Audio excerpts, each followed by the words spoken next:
As of this writing, hindi pa naman po officially ina-announce ng mismong Converge kung sino yung import nila, pero kalat naman na sa social media na si Kyler Kelly po ito. Sa silhouette pa lang, kitang-kita naman na siya talaga. Kaya let us assume na siya nga ang kukuning import ng Converge Idol, no? At atin nga siyang kilalanin. Si Kyler Kelly po ay isang 7-foot big man na naglalaro ngayon sa South Bay Lakers. Ito yung G League affiliate team ng Los Angeles Lakers kung saan siya ay isang consistent na starter doon. Isa siya sa pinakababad na player din ng South Bay dahil sa kakulangan ng big man sa team nila na ito. Kaya yung pagpunta rin niya sa Pinas ay magpapabuta sa big man lineup nitong SB Lakers, no? At panigurado, kakailanganin nila maghanap ng panibagong sentro. Siya rin ay may wingspan na 7'6", which is napakahaba talaga.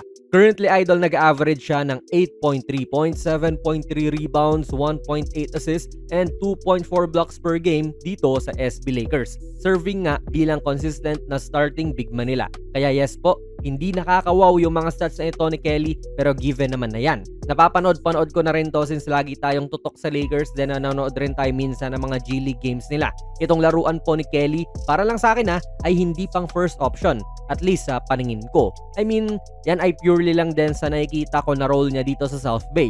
Malamang sa Converge ay mag-a-adjust yan accordingly.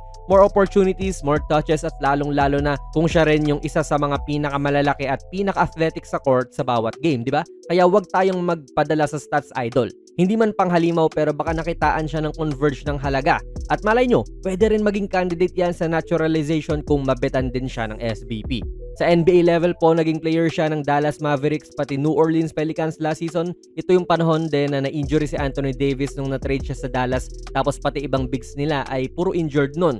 So kinuha siya ng team ng saglit. Naglaro din to actually sa Lakers kaso preseason lang, so hindi counted yung mga numero niya. Then after sa Dallas, naglaro din po siya ng 3 games sa Pelicans at in total, nag-average siya ng 3.1 points, 3.5 rebounds at 0.3 blocks per game sa NBA. 11 games din po yan, mga Idol. Tapos yung naging best game niya ay yung laban ng Dallas kontra Cavaliers kung saan nag-record siya ng double-double, 12 points and 11 rebounds. Kaya masasabi ko na borderline NBA player po itong si Kyler Kelly. Yung tipong siya yung unang hahanapin ng mga teams kapag may kailangan silang big man na i-sign.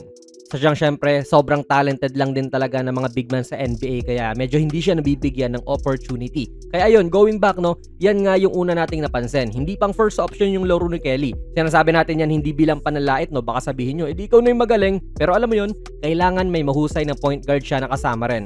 At what better option yan sa Converge kundi si 1GDL na nag-average ng around 7 assists per game noong huling All-Filipino Cup. I-expect nyo na itong dalawang to ang magiging 1-2 punch nitong Converge, which is mukhang swak na swak nga naman. Ma-amplify ni Kelly yung playmaking ni 1GDL just as much as ma-amplify din po ni 1GDL yung athletic ability ni Kelly. Yan din po yung dahilan kung bakit mababa yung stats sa Kelly dito sa SB Lakers. Yung starting point guard kasi nila na si RJ Davis ay more on scoring type eh. Mababa lang ang mga numero niya sa assist kahit nababad naman din siya. Si 1GDL naman ay ganun din, masasabi mong more on score first siya, pero second naman sa buong PBA sa assist. Kaya abangan natin, Idol, kung paano niya mababalanse yung playmaking at scoring. Magiging exciting to.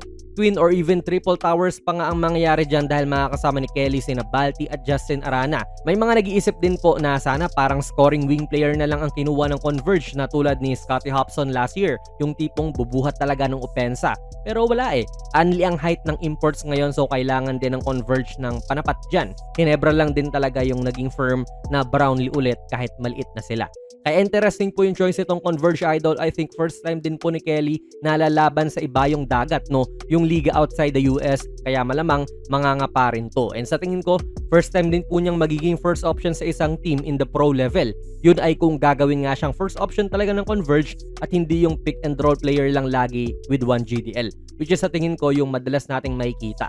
Great opportunity to kay Kelly, Idol, in which dapat mag-capitalize siya. Iba magmahal ng import ang mga Pinoy at kung maganda ang performance niya, ma-appreciate ng mga Pinoy yan. Kaya sa mga Converge fans, ano masasabi niyo sa pagkuha ng Fiber Xers kay Kyler Kelly? Agree ba kayo or mas trip nyo yung wing player ang kunin para mas bagay sa roster? Ilagay nyo lang po ang inyong mga komento sa ating comment section. Pag maganda yung performance ng video na ito, Idol, gawan natin yung ibang mga teams. Kung nagustuhan nyo po ang ating video ay pakipindot na lang, Idol, ng like button. Mag-subscribe ka na rin sa ating channel.